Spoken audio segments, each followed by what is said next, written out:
So if you're someone you're an authority figure in your local market, you're not going to have to build your scalability model for revenue only off of sales reps. You can build it off of revenue because you may be able to accomplish more revenue. So once you have the scaling formula for your team, the next is going to be what do you reinvest into the business and where does that go into? This is a really good quote that I try to live by. Are you reacting to what's happening in your present, or are you creating the future that you want for your business? And a lot of times our dream companies on that other side of us being busy, and we're so busy keeping busy that we don't realize I don't want to do this for the rest of my life and I have to break out of this cycle. What's up, advocates? Welcome back to another episode of the Claims Game Podcast. I'm your host, Vince Perri, owner and CEO of Elite Resolutions and the Commercial Claims Advocate. You can find me anywhere on social media and right here on this YouTube show. Well, today, very special guest, somebody that I have been wanting to interview for a very long time. I see this woman in all the conferences. She's involved in restoration. She's involved in roofing. She's involved in marketing. She's involved in business development. She's a true overall badass. Her name is Elizabeth Calzadilla. All right. She goes by Liz, and you could find her anywhere on social media and anywhere at these events. And she is just a wealth of knowledge. And she's just a powerhouse in this industry. And it's really amazing how I've actually personally seen her in the last 2 to 3 years really continue to develop and grow her business and grow herself in general. So I think you're going to enjoy this podcast because she's got a lot of great services that she could offer, not just the roofing industry, but public adjusters as well. She's got a lot of great advice on branding and how you're supposed to brand and put it out there and really market yourself the way you're supposed to. And just an overall great advice on really business development, overall wealth of knowledge. I really enjoyed this interview. I think you're going to get a lot out of this podcast, a lot of great information. And she even makes fun of our company name, but that's okay. Enjoy the podcast, guys. Claims Game Podcast. I hope you like it. Take a look at it. Liz Calzadilla coming at you right now. Let's go.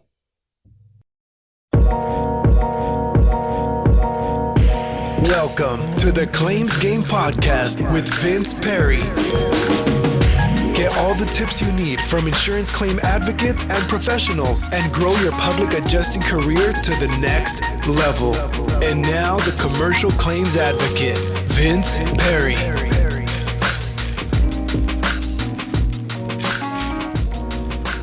Okay, let's try this again.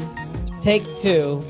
Of the Claims Game Podcast. I'm all over the place today, Liz. I'm so sorry, but let's do this again because Liz and I just had about 10 minutes of conversation and I forgot to press the record button.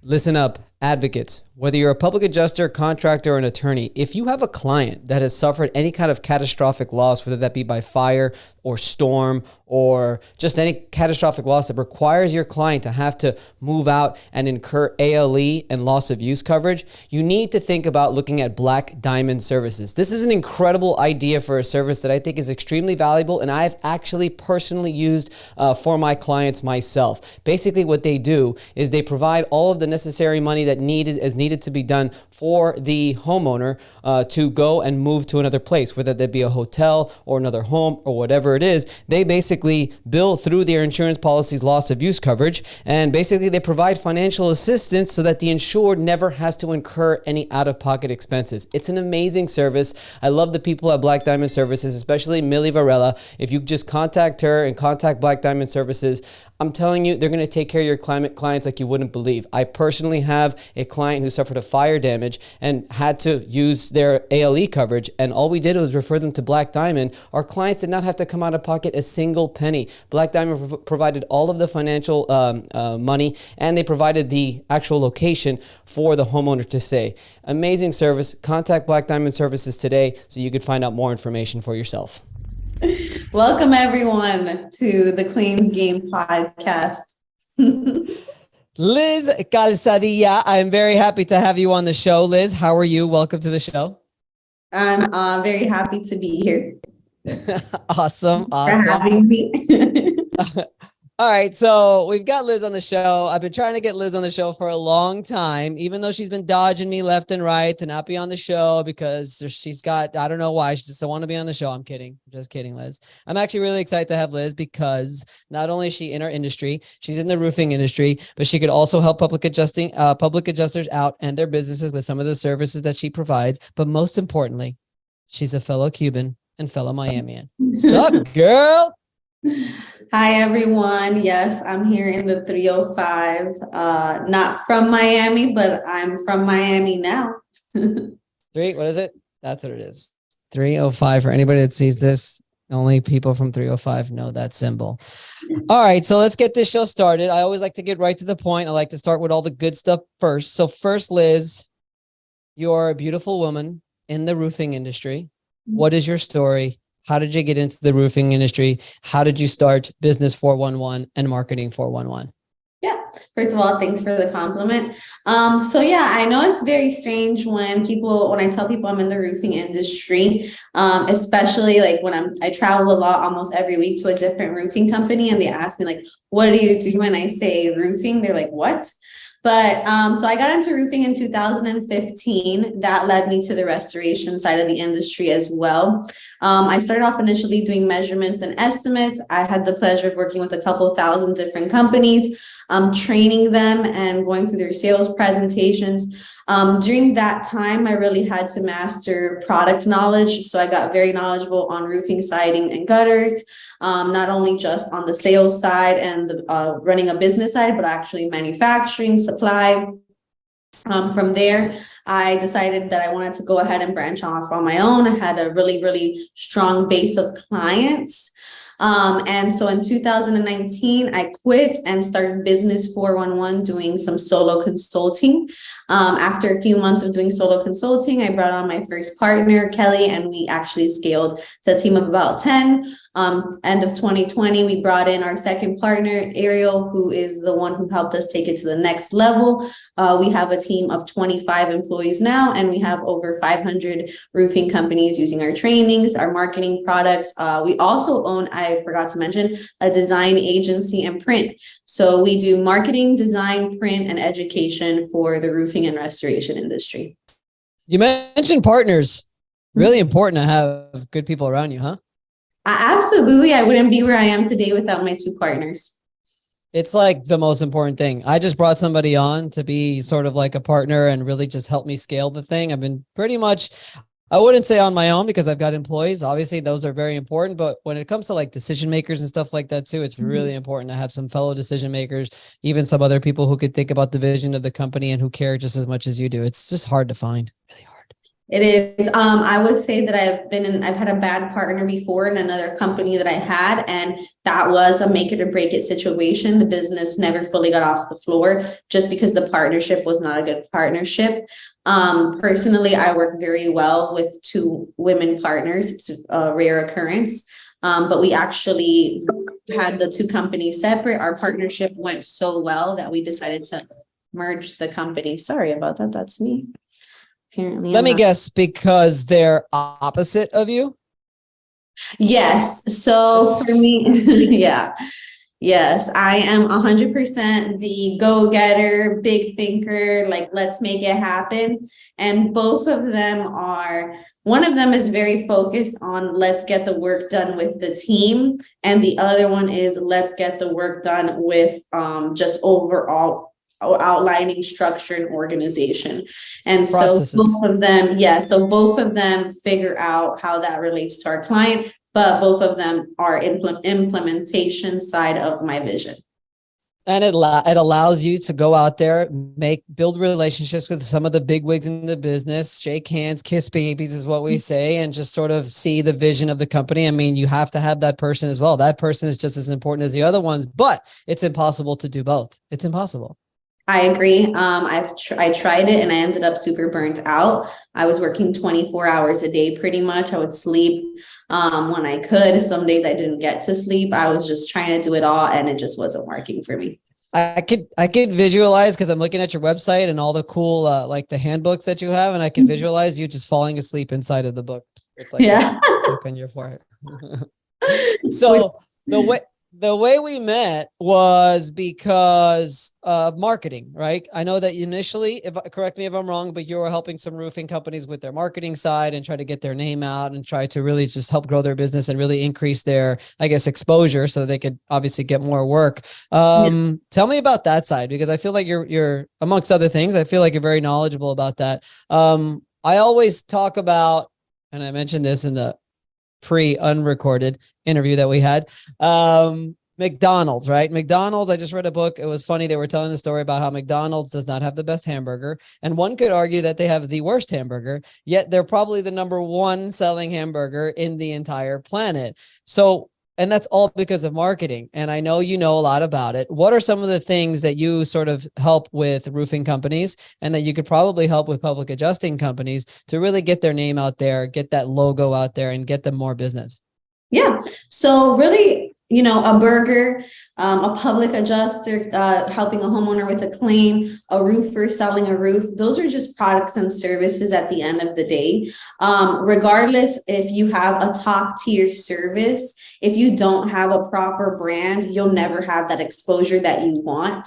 And there's a couple different ways to go about creating a brand. For me, the way that I leveraged creating my business brand was having a strong personal brand, which I built throughout my first 5 years of my sales career. I really focused in on my personal brand. And as I was simultaneously learning roofing and restoration, I was also learning every marketing and online tactic that I could. And then once you have the method that you actually want to use to create your brand, what you want that message to be, then you can focus on how do I market this and get it out in front of as many people as possible. And it's also important to be analytical when you're creating that brand to realize this is what is resonating with my audience and this is what's not. So one of the case studies was even myself. When I first started, I was calling myself Contractor Tech Shop, and I thought I was going to be like this great big thing. And I had 4 clients. So Contractor Tech Shop? Contractor Tech Shop. What the hell is that? I don't know. That obviously didn't work. Yeah. So I renamed it 3 months into Business 411, which is still very out there, but the brand, the way that we cleaned up the logo, the way that we made everything kind of flow more together. And our first slogan was creating exponential growth. Continued to revise it, figured out that it wasn't clear enough. Then we went to Business Information Center, which is what that 411 stands for. Figured out, based off of some of our feedback with that client, that really they felt the most comfortable with, and they resonated with Business Development Center. So our slogan for Business 411 is Business Development Center. For Marketing 411 is Marketing Development Center. You went out on your own and you started the whole agency. You started this company. What is it about? What is it about roofing that you felt was there was a need for? That you decided to really start this brand and come out there with these like amazing books that I'm going to eventually share my screen so people could see sort of what I'm looking at. But what was it that you felt that there was a need for, that this could really make a difference? Yeah. So first of all, the biggest issue that I think exists in the industry on the restoration and just contracting side, just period, is when it comes to dealing with homeowners is education to the homeowner. And the way that I felt like I was going to be able to make the biggest impact for homeowners is by helping contractors clean and unify their message, where it can include education and a more streamlined process to deliver the information. So really that's what we decided to focus on. And I do work with public adjusters on this as well, especially in the state of Illinois, on how to clean up what the homeowner's actually experiencing and seeing, especially for the claims process. So many customers drop off from working with someone, or they felt lost, or they feel out of touch. Just because there's not a consistent communication, there's not certain expectations that are set up, and then the homeowner feels like they're getting scammed. So we wanted to help evolve that perception into a higher standard of education for homeowners. I mean, that's the key, right? Like education is so important. It's not only education, which is the same thing, but it's providing value. You have to provide value to the people who are going to be watching your stuff, especially say on social media. What's going to make me stop scrolling if not something that's going to actually help me and educate me? So I've always said the same thing. When I started the YouTube channel and I did the Facebook page and Instagram like that, it was just like, my thing was in my head, I was like, I'm just going to give away all the information for free. Any kind of information that I have on claims, I'm just going to just sort of talk about it. I'm going to give it away. And in the beginning, everybody's like, what are you giving away all this information for? All these secrets of our industry and all these things. And I would just tell people, well, when they can't figure it out, even though I've already told them everything, they're going to come to me for more. And they're going to come message me and eventually hire me, because I'm the one that, at least according to the brand and according to what's out there on social media and so on and so forth, I seem like the guy that knows everything. Mm-hmm. I mean, that's the way I think it should be. That's part of becoming an authority figure, which is part of building your personal brand. Once you're seen as a person of authority within your industry or local market, the perception of where other people are at and where you are automatically is going to get you hired. And a lot of times in marketing, we're talking about competing for online presence, for Google ads, for PPC, for SEO, when in reality, when you're a figure of authority within your local market, you're not competing as hard as people who are just coming into the industry without that brand.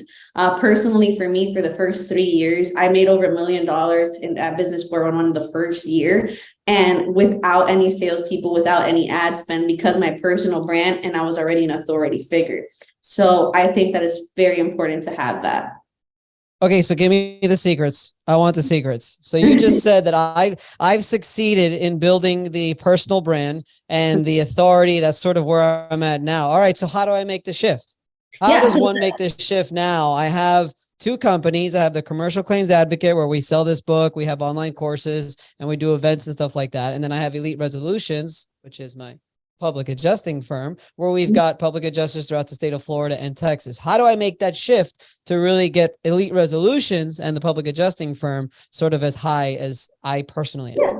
So the next thing when we look at a model or a business that we're trying to create is scalability. And so you have to look at the core strengths of what's scalable within Elite Resolutions. And then from there, you're able to build your base model. So every business, if you have a base model for what you're doing, in your example, it could be working with homeowners specifically on claims management. Let's say you're the best at helping someone after a hurricane. So once you have that niche market and specific market, you need to tweak your brand to reflect that. So it could be Elite Solutions, hurricane, public adjusting firm, or something that really is going to relate who you're going after, and then figuring out what do you need, what resources, what tools, who do you need to build around it in order to scale it. And so interesting. Yeah. So I actually want, one of my books focuses specifically on business formulas. And there's a couple of different formulas that I created. The first is what's your scale formula. The next would be, and that includes what's the business structure, the departments that you're going to have, the services you're going to provide, and your process. The next is what's your profitability formula. It's where you break down each of those services and you figure out which ones are your most profitable. You build those 3 out. But let's say you have a loss leader, which is the service you're willing to lose money out on in order to bring business in order to bring them into your process to have a higher ticket item. So for example, our loss leader the first year was logos. Crazy. We lost so much money on making logos for businesses. We made over 500 companies their logos. This last year, we only made 20 companies their logo for 10x the price that we used to charge. And we were only focused on 1 or 2 logos a month, still sold more revenue in logos with 20 projects than we did for 500. Interesting. Yeah. Interesting. But off of those 500 companies, we built all of our trainings, we built all of our marketing, we built our website agency. Everything was built through that product that we were losing money on because we were bringing customers in consistently. What are the other 2 formulas? Yes. So the other formulas, so once you have your profitability formula, then it's going to be your scaling formula for your team. So how many people do I have to hire per sales to meet my revenue metrics to then I hire a support role. So that's based off of either you can do that based off of people. For me, I did it based off of revenue. For most contractors or construction companies, you have to scale based off of people because they don't have an authority figure in their local market. So if you're someone you're an authority figure in your local market, you're not going to have to build your scalability model for revenue only off of sales reps. You can build it off of revenue because you may be able to accomplish more revenue. So once you have the scaling formula for your team, the next is going to be what do you reinvest into the business and where does that go into? So I like to do marketing is our biggest investment for us, events, and that's all included there. So all of the events that we go to, everything that we do on Google, all of that goes into our marketing budget. Then it's what we reinvest into. Let's say when you hire a new employee, you're going to lose money for about the first 3 months. So I have to know how much money I'm willing to lose on bringing a new employee in before I become profitable off of that loss. And then, I mean, I can go into way more formulas if you This is awesome. But there's one more. You said there was 4, right? There's scale formula, profitability formula, reinvest formula. No. So it was, it's, your first was your profit. So your company structure, right? Your brand formula, your marketing formula, and your scalability. Yeah. Marketing. But we also, within those, before we move on, there are formulas within those. So your revenue formula per your services, another formula is how can you make sure you're not leaving money on the table as far as estimating. So what we like to do for those formulas is, let's say, for example, you're charging someone 10% of the contracted services, but you figure out that the time that it's to do those was higher than your formulas, then you'd have to say, okay, this didn't come in at our expected profit margin, it came in at this, and then you have to adjust that. Because at the end of the day, a lot of companies don't know their numbers, and that's your biggest weakness. If you don't know where you're making money and losing money, even if you're saying, I'm willing to lose money to grow my business, you have to make that decision consciously. For example, I lost over $150,000 my first year, even with selling over $1 million. And that was because I put that all into the next year, building out what I wanted. And then I became, not only did I make those $100,000 back, I made my net profit higher than what I originally had aimed for. And you partnered up with two people who are smarter than you. Yes, they are so much smarter than me. Yeah, and I don't mean that with no offense, but it's the same thing with me, right? Like we have to also put the right pieces around us. They probably helped you come up with some of these formulas. Actually, no, they don't, but they help me implement these formulas. Right. Which is what I needed help with. So the marketing formula, all right, everybody's always wondering about marketing. Do you have does it depend on sort of the company that you're working with? Is there a direction that you're going to lean towards more? Like, is it going to be on the website or landing pages or Google ads or social media or different things? Or is there a place that you lean towards more that you feel works better? Or is it just all depending on the company? Yeah, so honestly, it really all depends on the business. Before we go into marketing a business, I do want to talk about the brands a little bit more, because if you don't spend and invest the money into your brand, your marketing is actually more expensive. And I want to give you an example. I just happen to have 2 companies here. This is a standard roofing company logo. It's very difficult to differentiate this business in a local market than every other roofer in the area. So before we go into spending money online with this business, the thing that makes the most sense is to take a look at it and see how can we make it more memorable just viewing it, because we don't just look at online marketing. We also look at vehicles. Your vehicles are moving billboards. If you don't have your vehicle wrapped, you're losing money, you're leaving money on the table. On top of having it wrapped, if you don't have an attention seeking wrap, you're not going to get that return on the investment that you'd like.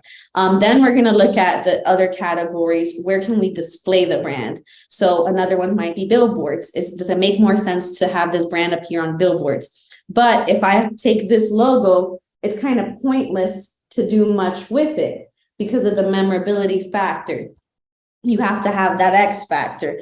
Here is a separate brand that is more memorable, Roof, and then the X. Why? Because it's very easy to remember. And this name, the first thing that we'll typically do is I'll rename a business or I'll sell them a name that I have. I have over 450 names and websites that I own. And yeah, I'm always coming up with names. But once we have a good name, and sometimes people have to be more objective when it comes to their business because you become so attached to a name that you forget that at the end of the day, if you're not making money, the name doesn't really matter, to be honest.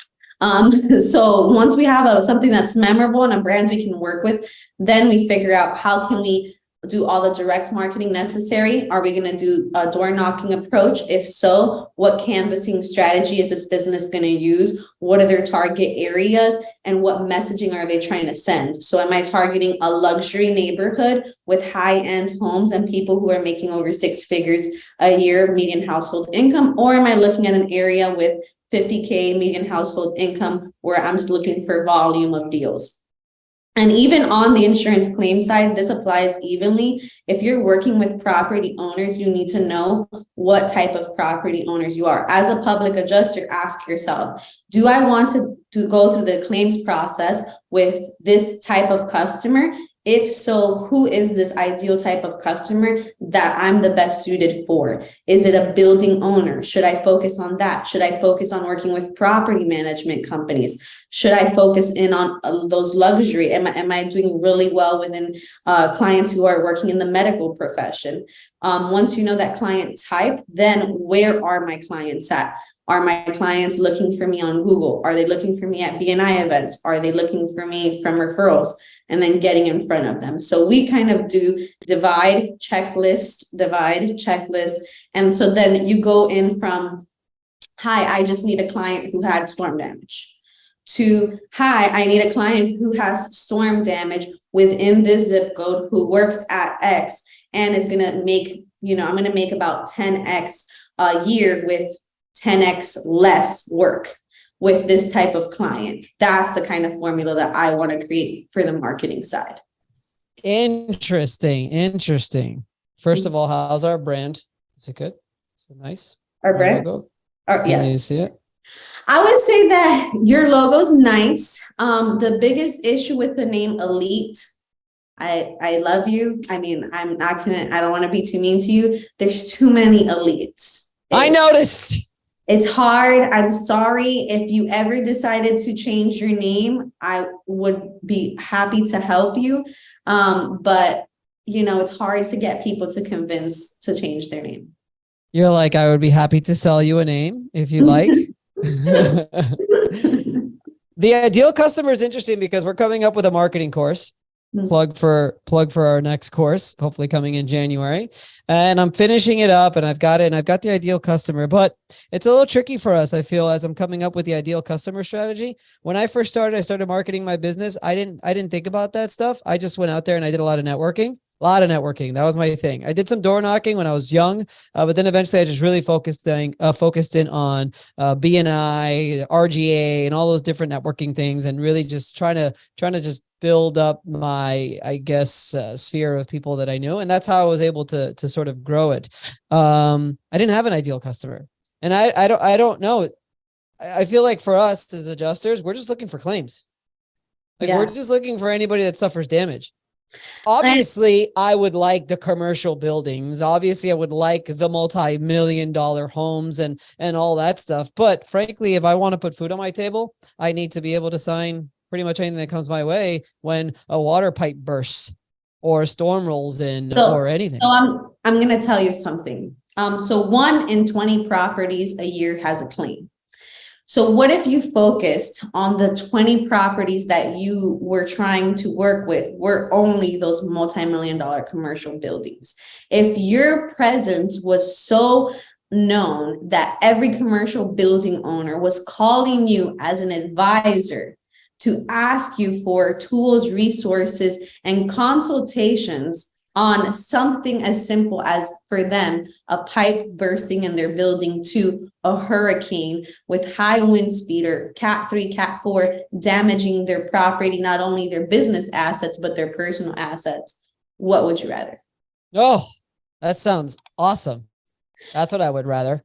So let me tell you, the thing is, wherever you put your attention to into those resources of network that you were doing what you needed to get done, right? The second level, you already have your foundation. You check that off. Now, for example, in my business, I don't work one-on-one anymore with contractors. I scale every year for something. So this year I stopped doing direct sales for marketing. We already built our sales team for that. Boom. This year, I started doing traveling for consulting and working one-on-one with companies, building out my high ticket platform. I already built that out. Boom. Now I'm moving to only group coaching and events. And so now I'm building out that program. So the next level would be having a group coaching school where other people can teach at, where it's not just based off of me. So then in 5 years, I'm scaled out of the business, but my foundation at every level is strong. So your foundation at your next level, if I was going to, just give you even any type of tip, would be build out where you want to see your business at and where you want to exit at in the next 5 years, one step at a time over every single year. And that's how I've seen the most profitable companies do it. And I recommend anybody who has not read it. It's called Good to Great by Jim Collins. Great book. It's a great book, and it really changed my mindset on how I viewed formulas and how they are incorporated into your business. My favorite was the CEO part, where they talked about the level 10 CEO or something like that. That was my favorite part. Yeah, and I really enjoyed seeing the case studies of companies in the same industry where one is growing rapidly and the other one's going out of business. And, we all have to make sure that we're prepared for what's going to happen in the economy and have those things worked out ahead of time. So what do you tell somebody who just has no idea what the exit strategy is? I don't know what it is. 5 years? I mean, I don't know. I'm just grinding. I'm just doing what I got to do. And I just want to make more money. If you want to get out of the rat race, it's the only way is to be. There's a difference between what is it? Owning a company and running a business. Yeah. Self-employed. Yeah. And an entrepreneur. Is that what it is? Where'd you go? Yeah. So I was for 6 months and I was not enjoying my life. Then the next year I was still self-employed, but with a team. The next year I was self-employed, but with a bigger team. And so now I finally am at the point where I own a business on my marketing agency. And now I'm trying to create that for my second company. So I have scaled myself out of it. But I would say the biggest thing is you have to scale past your mindset and put yourself in a situation where you're in a room with people who know more than you. So the biggest thing that I invest in is my personal and professional education. I'm always looking to learn. And I want to be the dumbest person in the room everywhere that I go. For example, this upcoming week, I'm investing into a high ticket club where I'm going to learn about investing my money, because I want to be, retired at a young age. I need to be able to know what to do with the money that I'm making. So you mentioned brand, how important it is to brand. And then you were going to say, before we're going to talk about marketing, you want to talk about branding. We went through that. So what happens after that? You've got your brand set up. You've got everything laid out. Everything looks good. Cool name, cool logo. How do we know whether cool business model, which let me tell you, that takes some time. I think a lot of people sometimes think they have the perfect business model and then they realize that it's not the perfect business model. Or people are reactive. So this is a really good quote that I try to live by. Are you reacting to what's happening in your present, or are you creating the future that you want for your business?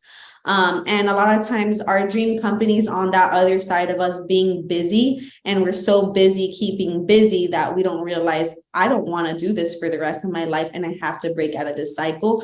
And usually it takes either some economic crash, a rude awakening, us trying to get additional information to expand our resources.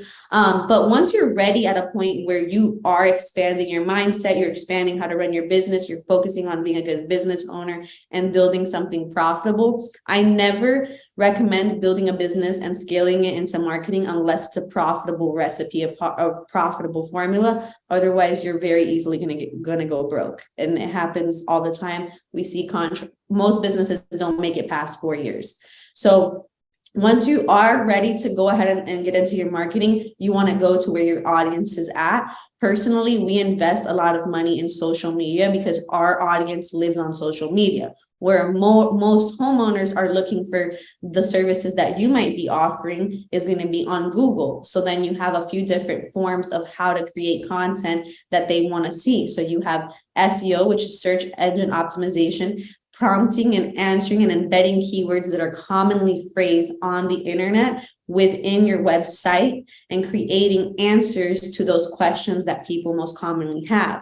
Then you have Google Ads, where you are competing with other businesses by what you're paying Google to actually compete with them and dominate the space of paid ads. And then the most crucial one is your Google business profile, which is where your reviews live, your photos live, and where customers are actually going to click to call you quite often, unless they're going to click on an ad. And so that ranking the Google business profile is our priority here at our agency, because most commonly that's what people are going to be clicking to you off of. We want to build an ideal Google business profile so we can get more targeted engagement specifically for the services that we're ranking on. We build the web presence through the SEO side and make sure that we have the right content for the right user. And then we make sure we boost that messaging through paid ads. And then we have solid social media for all of our clients so that when they click on it, or even if you're just driving by and they go to your company, they know where to find you and that you're a credible business. What makes you different, Liz? And I ask you that because everybody always tries and fails and tries another marketing agency and fails and tries another marketing and fails. And everybody, honestly, marketing agencies have somewhat of a bad reputation because they cost a lot of money and people are normally impatient because they don't see the results or whatever. But what makes you different? Yeah. So first of all, the reason why I think we're different is we're not looking at marketing as a transactional, and I'm not selling a 90-day plan. I'm selling a commitment to my clients to be invested into their business and put all of my resources that I have from my team, and a team that's specifically been working in the roofing industry, and myself, who's very passionate about roofing and restoration, even, the public adjusting side as well. So the first thing is industry knowledge, I would say, is our biggest strength. There is many different marketing agencies out there who are also credible, and I don't think that there's anything wrong with them, but they don't have the resources and the support that we have in place. And honestly, the biggest thing about us now is I actually don't just take on clients. If you don't have a good brand, I won't promote you. And I've learned that myself, that I would rather not deal with the headache of working with someone who doesn't have the brand where it needs to be. So if your brand is not where it needs to be, I will suggest let's do the brand revamp. Otherwise, I'm sorry, I cannot take your project on. You don't qualify to work with us. And that's okay. I think my biggest difference is I turn clients away very often. Or if they have the word elite in their names. Oh my God. Hey, it's okay. We're gonna make it happen. We're gonna make it happen. We're launching our new website in December. We've got some I'm only being honest with you because I think at the end of the day, you owe it to your customers for them to be doing business with you and not another public adjuster. And do you want the only reason why they chose someone else and not you is because your name was easily forgotten, or there was 3 other elites? Yeah. We'll see. I'm not too concerned. So tell me about your books and the different things that you offer, and back to roofing and everything like that, because I know I'm looking at your website here. For those of you that don't know, it's business411.com, and we have training manuals. And I remember I follow you on social media, and I remember when you finally like printed out like your first version of the books, and you were so freaking excited. I thought you were going to start like crying, like right there in the middle of I was. the shot. And I was. and it is really amazing. It's quite the accomplishment. And tell me about that. You had 6 different kinds of books, and tell me about all that. Yeah, so I do have 3 of them here. So this is our insurance restoration manual. It's everything you should know about it. It does include, it's typically what it is the process for a contractor, and just overall what's happening in the insurance industry. But we also include the process of working with a PA in here, to help educate contractors so that they don't have unrealistic expectations when they're working with a PA. And it's a completely white labeled platform. So for example, if you're a PA who does get work from contractors, I'd highly recommend getting this for you, so that you can educate them on how to work with you. And it even explains to them the exact what's the process when a claim's approved or denied. And I just think it's a great giveaway for anyone who's working with someone, and it explains to them how to document things properly. Cool. So it's over. I said, cool, cool. That's awesome. Yeah. So it includes introduction to the restoration industry, the restoration basics, restoration process, working with a PA, how to turn it into a retail strategy, supplementing, appraisal and litigation, and homeowner education. And then we also do have an entire course. It's not allowed in the state of Florida, so I'm sorry if you're in Florida, we can't use this, but we created a homeowner insurance education magazine, which is 12 pages of content that homeowners should know. You can use it in Texas. So shoot me your logo and I'll actually give you a copy, Vince.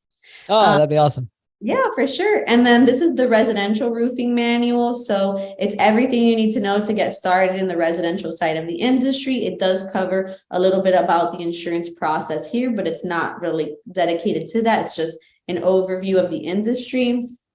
We have the commercial roofing manual, and then we have, which is everything you need to know about commercial. Business planning program. This is going to be once a month here in Miami. I'd love for you to come. I'll offer you an invite and you can work on your business model with us there, Vince. I would love to have you there. And that's going to be January 24th, 25th, 26th. And every month after that, we're going to be going into the formulas that I spoke about today briefly, deep diving in how to create a successful business strategy and really creating something scalable. We have a lot more books. If you want any information, you guys can call us at 844-4BIZ-411 or 411 business411.com. Today I actually made a funny video. They were having me create like this actual video or we're starting to get on YouTube now. And I actually did a rap video. What was it? Can we hear it real quick? No, not right now. You can follow. You have to. You would be the second person to sing on this show if you were to just give me one small bar. You know what? I'm the only redhead, so I'll be happy with that. Come on, I'll wait. Come on, bro. Don't embarrass me on here in front of the public adjusters. What is it? Team. I know you wrote it in your phones. No, I'm not saying it. No. Don't ruin this interview. Liz, honestly, I'm very impressed by everything that you've done. I think it's fascinating. It's just every time I go to a freaking networking event, you're there. You're not just there, you're speaking. And it's really cool. It's really cool to see you succeed and to watch you succeed more and more and more over the years. I guess my last question before we finish up with this is, where do you see yourself in 5 years? First of all, thank you for the encouragement. For me personally, every time someone tells me something encouraging, I live in gratitude. So for me, I'm grateful for every single small thing that happens to me, which is to this day, I still get sentimental just looking at new books that we wrote, 100%. So secondly, where do I see myself in 5 years? I see myself having impacted millions of people through what we're doing to create better education. My passion is helping people who are coming into this industry, and I do that by the companies who I work with, so that when they bring new people in, they can give them the tools and resources so they don't get a bad taste in their mouth about roofing, restoration, and contracting. Like, that for me is the biggest problem that I'm trying to solve. And I really, really hope that by this time in 5 years from now, we have made a dent into that onboarding process to people to the restoration industry. I love it. I love it. Well, Liz, thank you again for coming on. Thank you. You guys didn't see this. Thank you for putting up with the first 10 minutes not being recorded. And thank you for putting up with my baby's leg getting stuck in the crib that we had to cut it. I truly appreciate that. And I'm sure I'll see you at the next networking event. So all your information is below, by the way, Liz. So you could contact her. But if you want to just say it real quick again, your website, your email, contact information before we close out. Yeah, so you can visit me on Instagram. It's Liz, the number 4 biz, Liz for Biz. Facebook, Elizabeth Calzadilla. Website, business411.com. Phone number 844-4BIZ411. And thank you for having me, Vince. I appreciate you. All right, Liz. Thank you so much. I'll see you later. Thank you. See ya.